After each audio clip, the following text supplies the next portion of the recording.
Hermann Cohen ou le père Augustin Marie. Au cri unanime de l'humanité souffrante, « Bonheur, où es-tu » un prédicateur célèbre répondait « Le bonheur, je l'ai cherché dans la vie élégante, dans l'étourdissement des bals et des fêtes.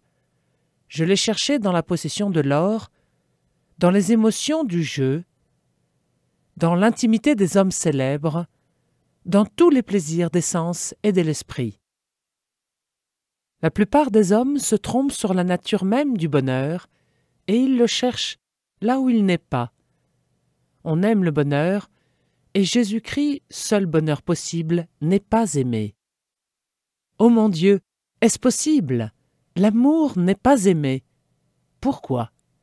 Parce qu'il n'est pas connu. On étudie tout, excepté lui. Ô vous tous qui m'écoutez, faut-il donc que ce soit un juif qui vienne supplier des chrétiens d'adorer Jésus-Christ? Mais dira-t-on, je ne crois pas en Jésus-Christ, et moi non plus, je n'y croyais pas, et c'est précisément pour cela que j'étais malheureux. Ce prédicateur se nomme Hermann Cohen. Il est né le 10 novembre 1821 à Hambourg. Sa famille occupe un rang distingué parmi les quelques 20 000 juifs de la ville. En grandissant, le petit Hermann se montre pieux. Il aime à chanter en allemand les cantiques et les psaumes. D'instinct, il n'est pas à l'aise dans une société sécularisée. Il préfère le mystère qui entoure les rites vénérables, encore conservés, par exemple, la lecture de la Bible en hébreu sur un rouleau de parchemin enveloppé dans une étoffe magnifique. Hermann et son frère aîné, Albert, sont envoyés dans un collège protestant. Leur appartenance à la communauté juive leur attire bien des sarcasmes. Mais doué d'une intelligence supérieure, Hermann se place bientôt à la tête de sa classe, estimé de ses maîtres et de ses condisciples. Cependant, ses ressources intellectuelles sont bien inférieures à son prodigieux don musical.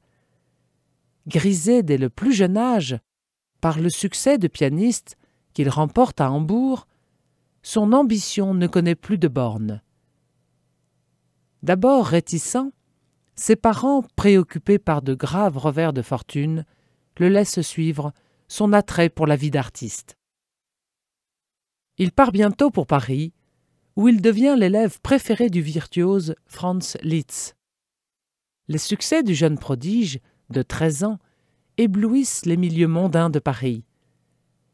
Séduit par les utopies révolutionnaires, Hermann devient en peu de temps l'un des propagandistes les plus zélés de l'abolition du mariage, de la terreur, du partage des biens, des jouissances effrénées, etc. George Sand le prend sous sa protection et lui insinue le venin de ses pires romans. Subitement, Liszt s'enfuit en Suisse avec la comtesse Marie d'Agoult. Hermann décide de suivre son maître. Il vit alors dans l'intimité de ce faux ménage et trouve sublime le courage de cette femme qui, pour suivre sa passion, dit-elle, a tout quitté, sa maison, sa mère, son mari et ses enfants. Déjà il aspire au jour où il pourra lui-même inspirer une passion capable de briser tant d'obstacles. De retour à Paris, il se laisse prendre par la passion du jeu et accumule les dettes. Ses leçons de musique lui procurent de l'argent, et l'argent paye non ses dettes, mais ses plaisirs. Ma vie, écrira-t-il, fut alors un abandon complet à tous mes caprices et à toutes les fantaisies. En fus-je plus heureux? Non, mon Dieu, la soif du bonheur qui me dévorait n'en fut point étanchée. Tous les jeunes gens de ma connaissance vivaient comme moi, cherchant le plaisir partout où il s'offrait, désirant avec ardeur la richesse, afin de pouvoir suivre tous leurs penchants et satisfaire tous leurs caprices. Quant à la pensée de Dieu elle ne se présentait jamais à leur esprit. Le tourment de Dieu. Cependant, en fils d'Israël, il porte à son insu le tourment de Dieu. Mais ce tourment, il l'éprouve avec sa vive sensibilité d'artiste qui l'emporte sur la raison. Alors, écrira-t-il plus tard, tout me réussit avec un succès incroyable. Le faubourg Saint-Germain m'adopta, toutes les séductions du monde s'emparèrent alors de mon esprit. Toutefois, cette existence, si digne d'envie dans l'opinion de tant de gens, je n'avais pas le temps d'y réfléchir, et j'étais en réalité toujours inquiet. De fait, il est esclave de ses passions mauvaises. Oh, l'horrible esclavage! Moi aussi, disait-il, je l'ai éprouvé. J'étais bâillonné, enchaîné par ces fers de forçat. Je comprenais alors qu'il fallait rompre ces fers, et je ne le pouvais pas. Il en est là, à 26 ans, lorsqu'un vendredi du mois de mai 1847, le prince de la Moskowa le prie de bien vouloir le remplacer à la tête d'un chœur d'amateurs pour les solennités du mois de Marie dans l'église Saint-Valère à Paris. J'acceptai, uniquement inspiré par l'amour de l'art musical, dira-t-il, et la satisfaction de rendre un bon office. Quand le moment de la bénédiction du Saint-Sacrement fut arrivé, je ressentis un trouble indéfinissable. Je fus, sans participation de ma volonté, entraîné à me courber vers la terre. Étant revenu le vendredi suivant, je fus impressionné, absolument de la même manière, et je fus frappé de l'idée subite de me faire catholique. Ressentant un attrait qui le ramène toujours vers cette église, il a l'occasion peu après d'assister plusieurs fois à la messe. Avec une joie intérieure qui absorbe toutes ses facultés. Pour essayer de comprendre le mystère qu'il découvre en lui, il prend contact avec un prêtre catholique, l'abbé Legrand. Celui-ci l'écoute avec bienveillance et douceur. Son accueil, dira-t-il, fit tomber subitement l'un des préjugés les plus solidement invétérés dans mon esprit. J'avais peur des prêtres. Je ne les connaissais que par la lecture des romans qui nous les représentent comme des hommes intolérants, ayant sans cesse à la bouche les menaces de l'excommunication. Et je me trouvais alors en présence d'un homme instruit, modeste, bon, ouvert, attendant tout de Dieu et rien de lui-même. Un calme inconnu. Le 8 août suivant, se trouvant à Ems en Allemagne pour donner un concert, il assiste à la messe dominicale dans la petite église catholique de la ville. Au moment de l'élévation de la Sainte Hostie, il ne peut contenir un flot de larmes. Spontanément, dira-t-il, comme par intuition, je me mis à faire à Dieu une confession générale de toutes les énormes fautes commises depuis mon enfance. Je les voyais là, étalées devant moi par milliers, hideuses et repoussantes. Et cependant, je sentis aussi, à un calme inconnu, qui vint répandre son baume sur mon âme, que le Dieu de miséricorde me les pardonnerait, qu'il aurait pitié de ma sincère contrition, de ma douleur amère. Oui, je sentis qu'il me faisait grâce et qu'il acceptait en expiation ma ferme résolution de l'aimer par-dessus tout et de me convertir à lui désormais. En sortant de cette église d'Ems, j'étais déjà chrétien par le cœur. Pensant qu'il doit sa conversion eucharistique à la bienheureuse Vierge Marie, il décide de l'honorer d'un culte tout spécial. Rentré à Paris, il se met sous la conduite de l'abbé Legrand. Celui-ci s'applique à discerner s'il s'agit d'un feu de paille ou d'un changement de vie en profondeur. Puis il met Hermann en rapport avec l'abbé Théodore Ratisbonne, juif converti, voué à l'œuvre de l'apostolat en faveur des Juifs. C'est dans la chapelle de cette œuvre, Notre-Dame de Sion à Paris, qu'Hermann recevra le baptême le 28 août 1847, en la fête de la Saint-Augustin, choisi pour patron. Le 8 septembre, il fait sa première communion, et bientôt, il communiera quotidiennement. Laissez là vos hochets. Hermann voudrait tout de suite dire adieu au monde et entrer dans un couvent, pour s'y consacrer exclusivement, dira-t-il, au service du Seigneur.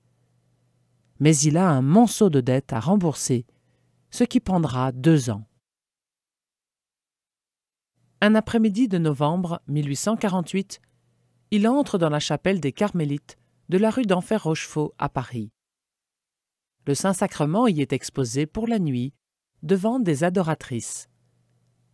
Là, lui vient l'idée de fonder une association ayant pour but l'exposition et l'adoration nocturne du Très Saint-Sacrement, la réparation des injures dont il est l'objet. Né le 22 novembre 1848, avec l'accord du vicaire général de Paris, l'association d'adoration nocturne des hommes réunit pour la première fois ses membres la nuit du 6 au 7 décembre, dans l'église Notre-Dame des Victoires, en union filiale avec le pape Pie IX, réfugié à Gaète. Dans son bonheur, Hermann se tourne vers ses amis d'hier. « Venez donc, dira-t-il, à ce banquet céleste qui a été préparé par la sagesse éternelle. Venez, laissez là vos hochets, vos chimères. Demandez à Jésus la robe blanche du pardon, et avec un cœur nouveau, avec un cœur pur, abreuvez-vous à la fontaine limpide de son amour. » Peu à peu, l'association se propage dans le monde entier. Elle existe encore aujourd'hui. Après avoir payé ses dettes, Hermann est libre. La grâce de Dieu l'attire vers l'ordre du Carmel. Dès son baptême, il a manifesté le désir de recevoir le scapulaire de Notre-Dame du Mont-Carmel. Entre l'Ascension et la Pentecôte 1849, au cours d'une retraite, il lit la vie de saint Jean de la Croix. Cette découverte vient fixer ses intentions de manière irrévocable. Le 16 juillet 1849, en la fête de Notre-Dame du Mont-Carmel, il fait ses adieux à sa famille et se rend au couvent d'Agen, puis à celui du Brousset près de Bordeaux, où a lieu le noviciat. Un mois après, il écrit à sa mère « L'ordre religieux dans lequel je suis entré a pris naissance parmi les Juifs, 930 ans avant Jésus-Christ. C'est le prophète Élie de l'Ancien Testament qui l'a fondé sur le mont Carmel en Palestine. C'est un ordre de vrais Juifs, des enfants des prophètes, qui attendaient le Messie et qui ont cru en lui quand il est venu.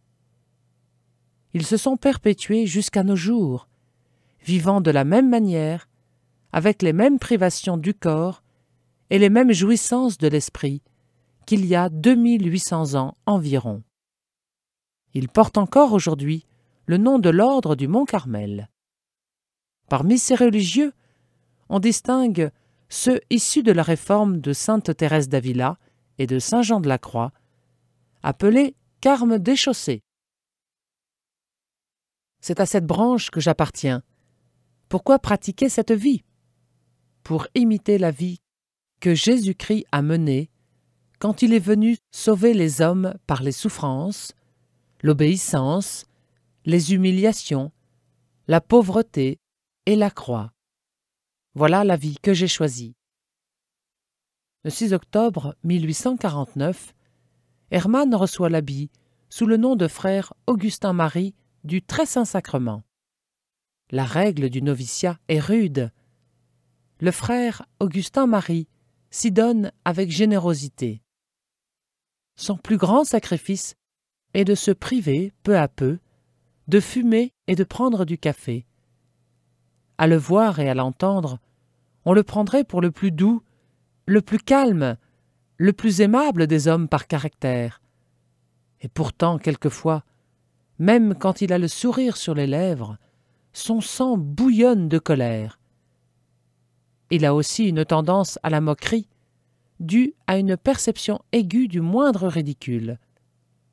Mais nul ne semble l'avoir soupçonné, car durant les récréations, il se montre plein de gaieté et de bienveillance pour ses frères, ayant volontiers Jésus pour sujet dans ses entretiens. Il fait sa profession le 7 octobre 1850, et le samedi saint 1851, il est ordonné prêtre. En ces jours bénis, il prie intensément pour la conversion de sa famille. Sa prière d'ailleurs ne sera pas sans fruit, car plusieurs de ses proches, notamment sa sœur, embrasseront la foi catholique. Dès juin 1852, le père Augustin Marie est envoyé prêcher dans diverses villes, à Lyon, Marseille, Paris, Liège, Berlin ou Genève.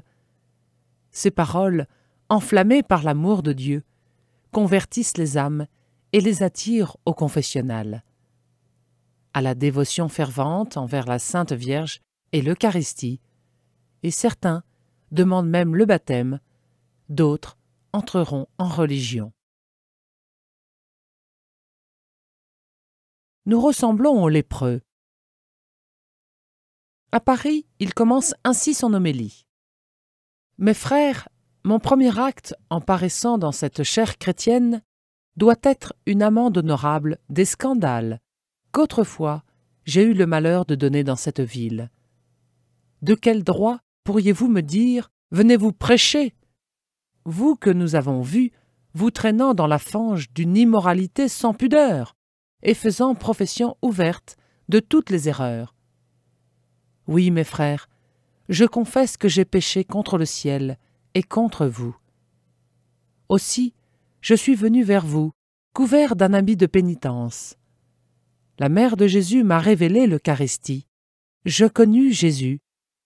Je connus mon Dieu, et bientôt je fus chrétien. Je demandai le saint baptême, et l'eau sainte coula sur moi. À l'instant, tous mes péchés, ces horribles péchés de 25 années de crime, étaient effacés. Et mon âme, aussitôt, devint pure et innocente. Dieu, mes frères, m'a pardonné. Ne me pardonnerez-vous pas, vous aussi? Plusieurs personnes, y compris des anciens compagnons de débauche, touchés par cette parole, se convertiront. Dans tous ses sermons, le père Augustin Marie manifeste son amour de l'Eucharistie. Celui-ci lui inspire une œuvre nouvelle. De passage à Ars, il s'en ouvre au curé, saint Jean-Marie Vianney. « Monsieur l'abbé, n'avez-vous pas remarqué qu'on est bien plus occupé de demander au Seigneur des bienfaits que de le remercier pour ceux qu'on a déjà reçus de lui?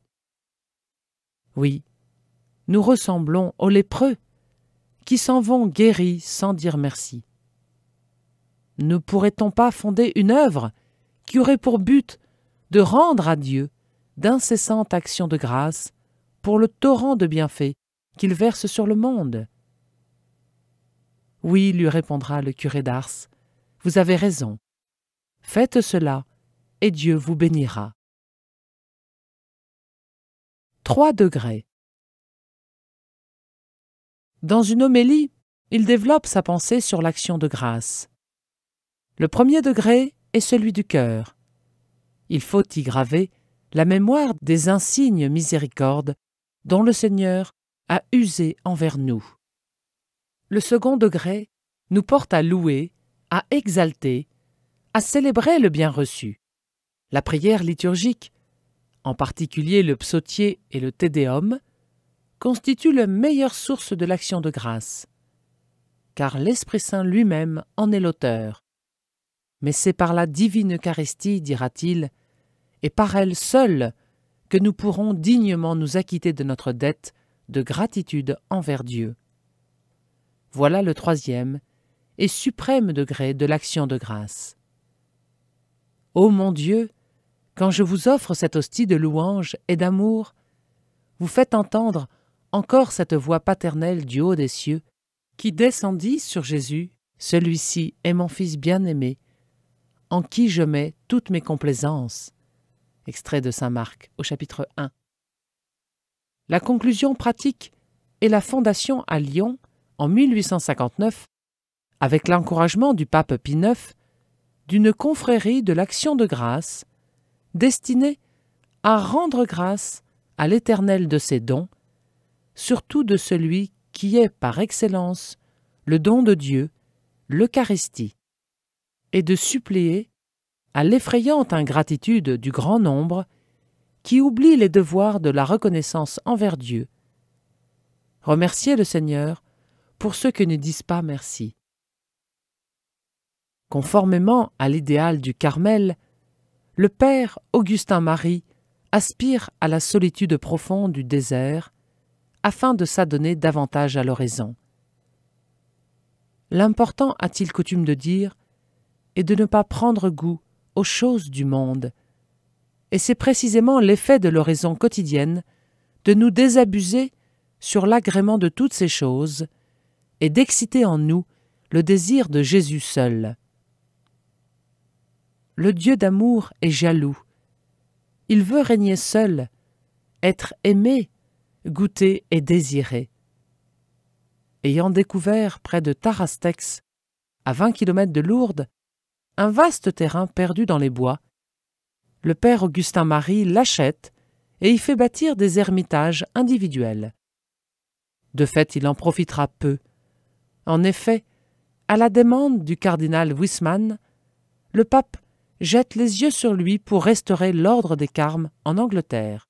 « Je vous envoie, lui dit-il, pour convertir l'Angleterre, comme un de mes prédécesseurs envoya le moine Augustin. » Aucun couvent n'a encore reparu dans ce pays depuis le schisme d'Henri VIII, roi d'Angleterre, entre 1491 et 1547.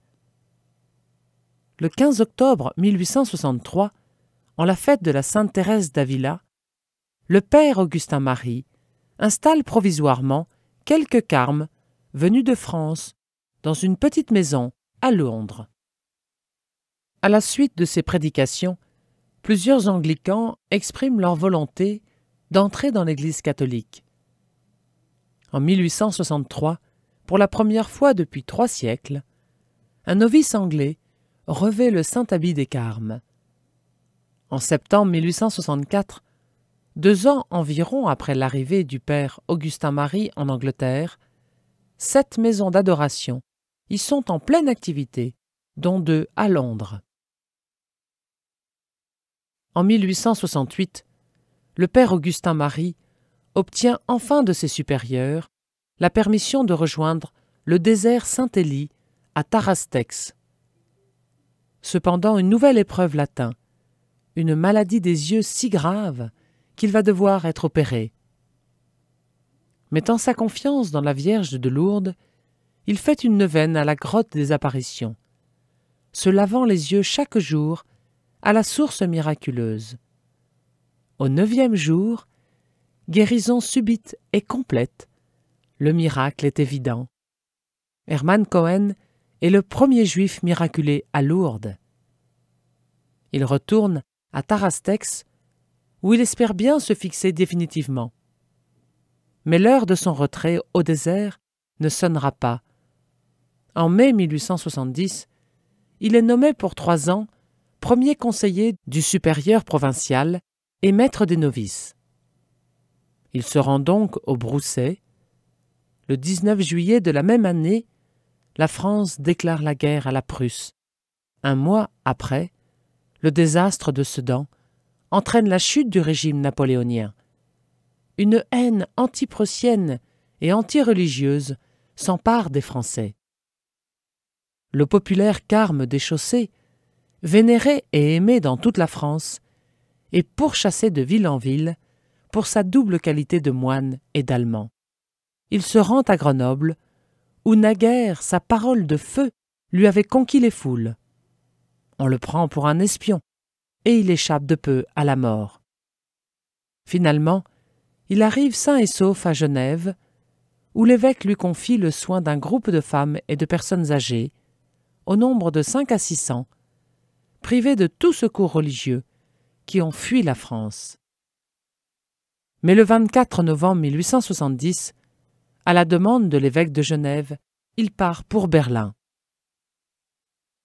Il obtient l'autorisation de servir comme aumônier à Spandau, à 14 km de la capitale, où plus de 5000 prisonniers français manquent de vêtements, de nourriture et surtout de secours spirituels.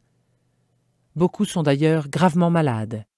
Il gagne rapidement les cœurs de ses prisonniers. S'il veille avant tout sur leurs âmes souffrantes, sa charité se dépense pour soulager leurs pauvres corps. Il réussit à leur faire parvenir des caisses de vêtements pour leur permettre de résister au froid dans cette Prusse glaciale, au plus fort de l'hiver. Il obtient aussi des compléments indispensables de nourriture. Chaque jour, il célèbre la messe et prêche devant plusieurs centaines de soldats. Grâce à son inépuisable bonté, beaucoup viennent à lui pour se confesser. Un mois après son arrivée, 300 soldats ont reçu la Sainte Communion. Mais à un tel régime, la santé du père Augustin-Marie, déjà si chancelante, se dégrade. Un risque mortel. Le 9 janvier 1871, il administre l'extrême-onction à 2 prisonniers qui sont atteints de la petite vérole. La spatule, qui sert à oindre les agonisants de l'huile sainte, manquant à ce moment-là, et l'urgence étant certaine, le père n'hésite pas à faire les onctions de sa propre main, malgré une écorchure au doigt, risquant ainsi sa vie pour le salut éternel de ses 2 brebis. De fait, il contracte la maladie. Le 15 janvier, son état s'étant aggravé, il reçoit à son tour les derniers sacrements, puis chante, d'une voix ferme, le Te Deum et le Salve Regina. Il récite ensuite le De Profundis. Le lendemain, lorsqu'on lui annonce que sa fin est proche, une joie indicible paraît sur son visage. Dans la soirée du 19 janvier, il se confesse paisiblement et reçoit la communion. « Maintenant, ô mon Dieu, dit-il, je remets mon âme entre vos mains. » Ce sont ses dernières paroles.